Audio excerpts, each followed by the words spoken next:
If you don't do it in practice, you won't do it in the game. So we're just putting an emphasis on it here, and hopefully it'll carry over to the game tomorrow. Are things like that going to help speed up the transition process of getting people adjusted and whatnot? Yeah, no question. Because again, it's like anything. With me, shooting is repetition. So for us as a team in practice, defensive concepts, stand down, stand alert.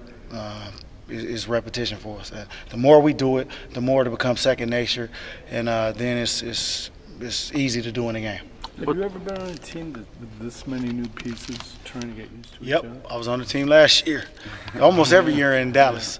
We had a lot of turnover in Dallas where we bring in new guys every year, it seemed like. So this is nothing new, but for me it's definitely an adjustment.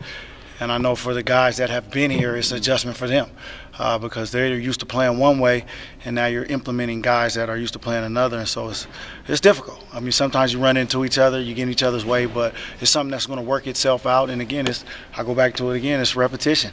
The more reps we get with each other in practice and in game situations, the better we're going to be as a team. How long do you think it really took to gel last year? For us, it never gelled. I mean, lockout, so. Yeah, it never happened, and that's why we were out in the first round.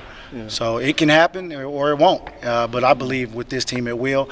No timetable set, just as long as we're ready when it counts. How much are you guys leaning on like Kevin, Paul, and Rondo right now, just for them to kind of be like the pillars of sorts right now, where you guys get adjusted? Well, we're leaning on them, but they're leaning on us too. I mean, the quicker we can get together, the better rhythm we're going to be in as a team. So.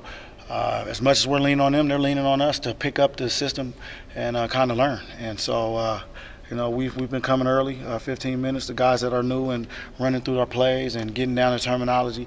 And we've also been staying late, so hopefully that'll pay off. This is your second open practice with the Celtics. What have you gotten out of these open practices in front of a crowd pretty much? Oh, it's easy for me. I mean, we're used to playing in front of 20, 30,000 people all the time, so it doesn't really matter. But what it does show is that the people of Boston care, which I already knew. It just reconfirmed the fact that we got the best fans in America. Sometimes does it help that you're going through a practice where you guys have to concentrate on the details, but you also have to block out those distractions? Well, it makes it more of a live situation, and that helps. What's unique about the way that KG practices from other people?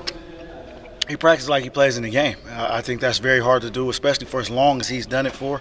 I know for me, myself, I'm not a practice guy. And so to watch him go out every day and practice, it just makes me work even harder. And that's something I had to work at, but I'm starting to get the hang of it.